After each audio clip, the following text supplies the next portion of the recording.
What's up, folks? This is another episode of DeFi Masterclass. In this episode, we are going to cover our most requested feature, the Ethereum L2 ecosystem. Now, there are a lot of different L2s that you might have heard of. Suppose there's Arbitrum, there's Optimism, there's Boba Network, then there's ZkSync, and there's a bunch of different networks.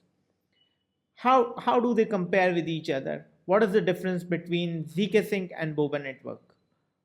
Which one should you use while you are transacting?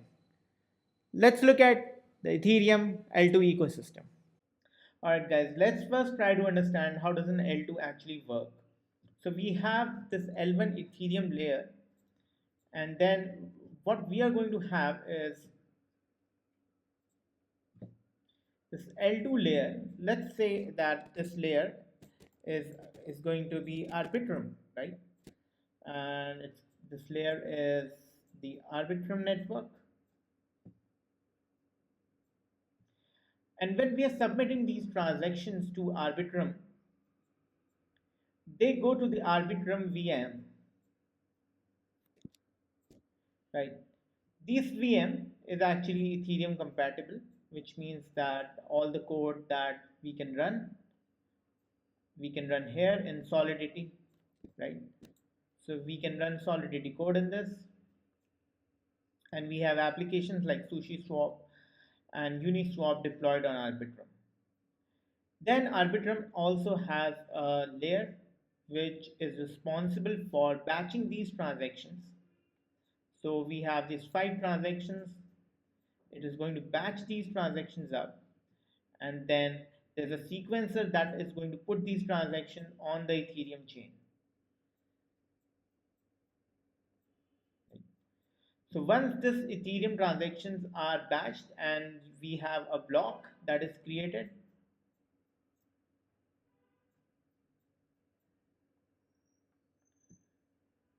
this Ethereum is spent, and the Ethereum that we provide the Arbitrum network is also spent.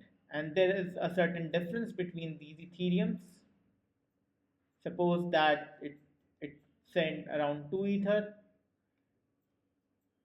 to get this block into the blockchain, and then the overall Ether supplied for these 5 transactions was 3 Ether. And so this 1 Ether is pocketed by Arbitrum. Once this block is put, then the funds are frozen and there's nothing we can do about it. But on the other hand, if we have some funds here and we have these transactions,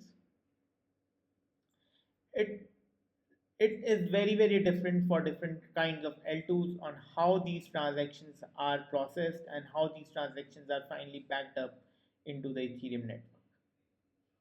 So what we are going to do today is look at this blog post by dcbuilder.eth. He works at a crypto analyst company, and he published this very fine blog, The Ultimate Guide to L2s on Ethereum, right?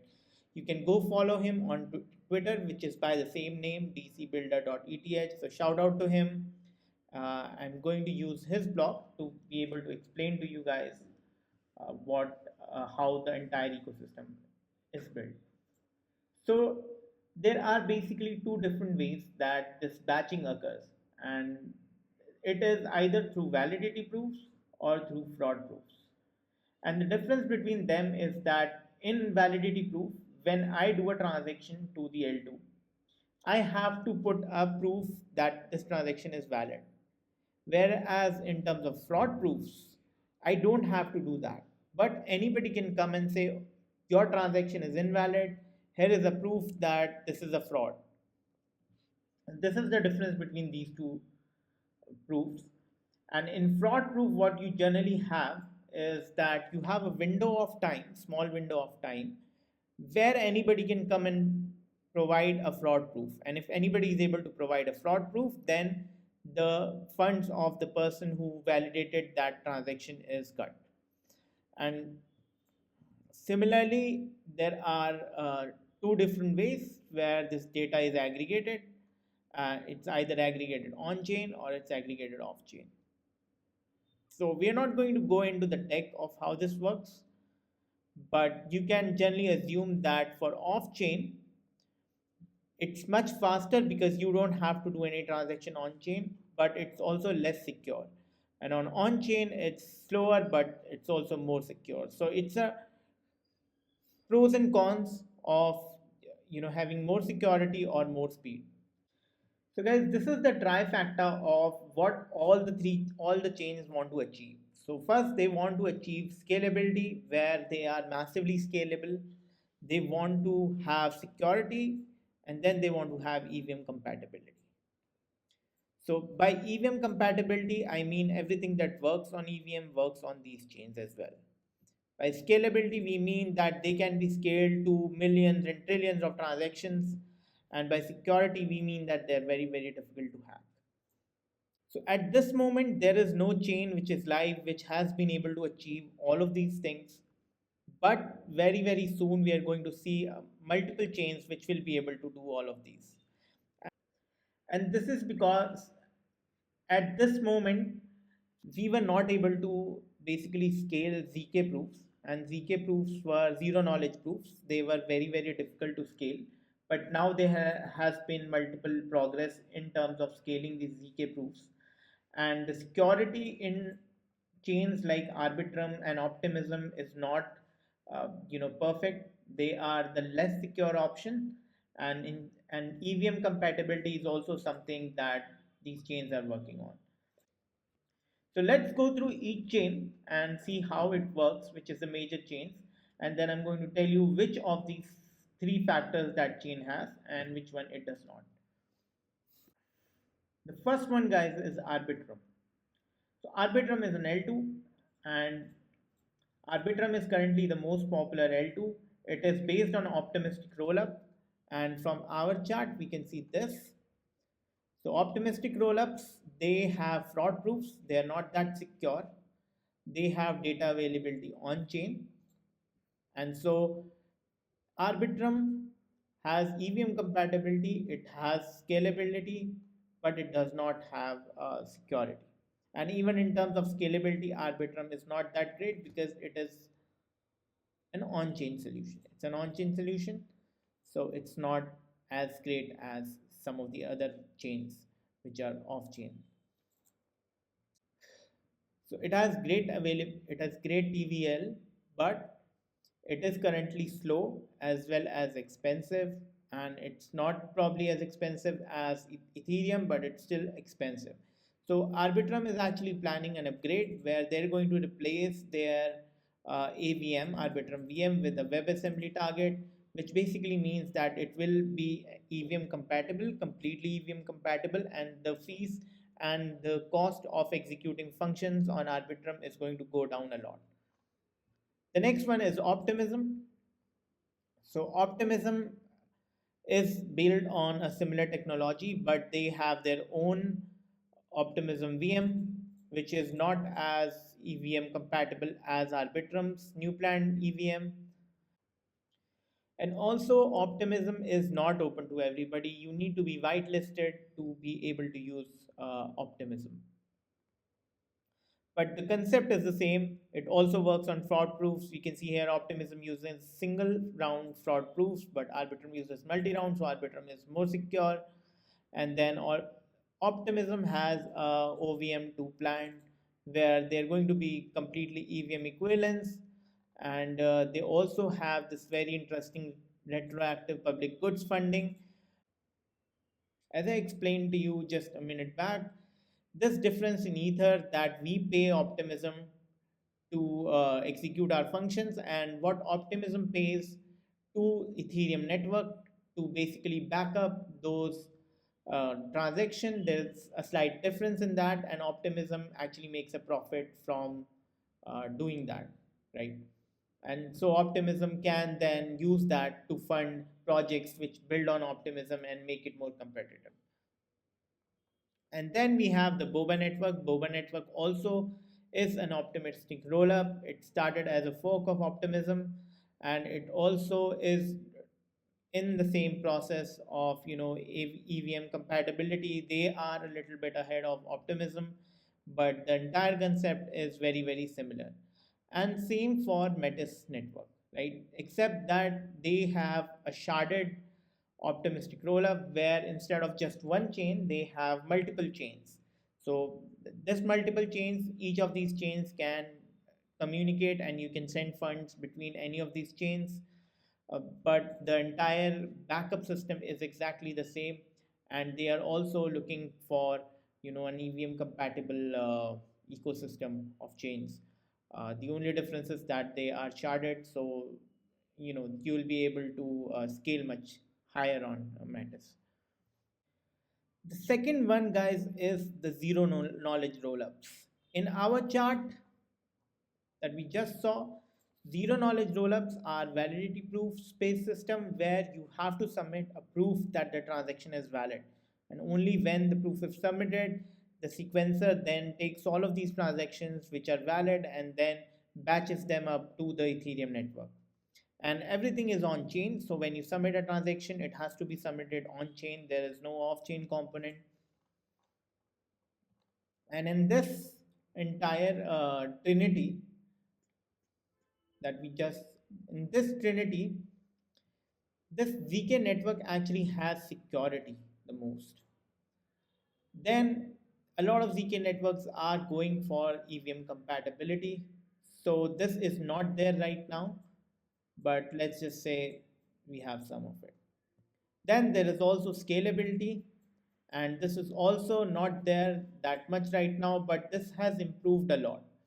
So earlier, what used to happen was producing a zero knowledge proof where you do not disclose something to the network, but you can prove that it is true.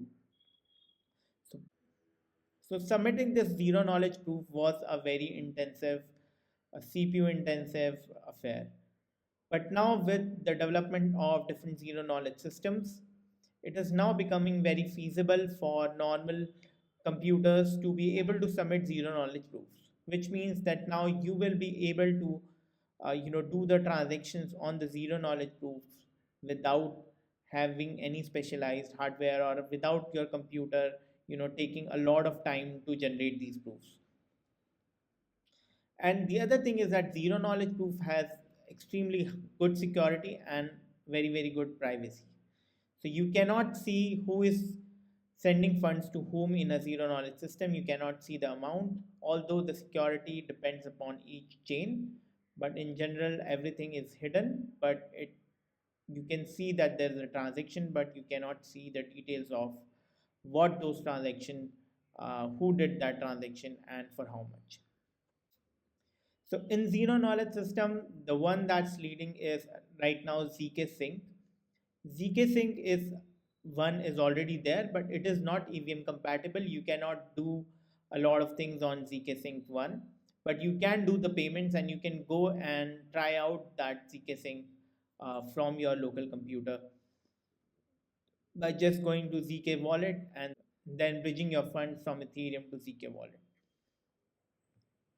Then the one which is a lot of people are very excited for is ZkSync 2. So ZkSync is actually going to bring zero knowledge EVM functionality, and then all the tools that are there will be able to use this ZkSync 2, and we will see a lot of different applications like Awaker, Balancer, and all of these people will be able to deploy their applications on top of ZK2, right? And then ZkSync 2 is actually right now live on Rinkeby. If you see, you can see this Unisync. You can go and test it out on the Rinkeby network right now. And the other chain that is very, very developed is Starkware's StarkEx. So now StarkEx is built on Stark technology. It's a zero knowledge technology, and StarkEx actually has a unique architecture where you can choose to have a transaction signed on chain or off chain. If you want more security, then you can go on chain. If you want more speed, more scalability, then you can go off chain. In this trilemma, StarkEx has security, it has scalability, but it does not have EVM compatibility. And this is because of getting this Volition on-chain, off-chain architecture, StarkEx had to sacrifice some EVM compatibility. And some of the things which can be done on EVM will not be possible on StarkEx. And but what can be done on StarkEx is that StarkEx has its own language uh, called Cairo, and they are developing a Solidity to Cairo compiler where you will be able to port some of the EVM apps to StarkEx. Now, DYDX is just a rollup built on top of StarkEx, Starkware. It is written in Cairo. It has very similar technology of StarkEx, just a custom implementation of StarkEx. And DYDX, as you know, is one of the most popular trading platforms. And on L2B, we can actually go and see that it's the number two in terms of the total value logged. It's still far behind Arbitrum, but it's still pretty good. Now the next implementation of Starkware's network is StarkNet. So StarkNet is supposed to have all three of these. It will have EVM compatibility, it will have scalability, it will have security because of validity proofs. And this is currently in the testing stage. They are supposed to release it, an alpha version of it this week, but until we have seen it, we don't know for sure. Now, StarkNet is actually trying to solve this trilemma by having, instead of having complete EVM compatibility and equivalence, they're going to have scalability and security. And then they're going to build this Warp Solidity to Cairo compiler where a lot of different applications will be able to port themselves to StarkNet. But it still won't be EVM compatible, and no, just you cannot just go and deploy a smart contract on StarkNet. You actually have to port your contract and then take permission from their team to be able to deploy. So the last one is Polygon Hermes. So Hermes is a chain that has been live for some time, but they are also going to release a ZK EVM based solution where they are going to be completely EVM compatible, and they are going to be they are already a validity proof based ZK proof based system. So they are going to have security, they're going to have EVM compatibility, and in terms of scalability, they're going to be a little behind. But for this moment, it's going to be enough because it's going to be a magnitude cheaper than the current optimistic rollup solutions. So in their timeline, they're going to release a proof of concept, a testnet launch this quarter, and hopefully by the end of this year, we are going to be able to test out some applications on the Hermes network.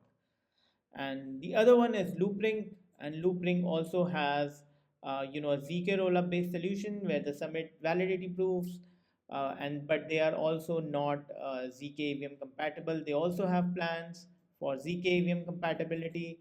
They will not be as scalable as Volition or Validium that we just saw, but they'll be pretty good. So if we have to, look at the chains, we are going to see that two different kinds of chains are going to come. Everybody is going to have security. All the ZK rollups are going to have security. But some of them are going to be massively scalable using the use of Volition, where some of the data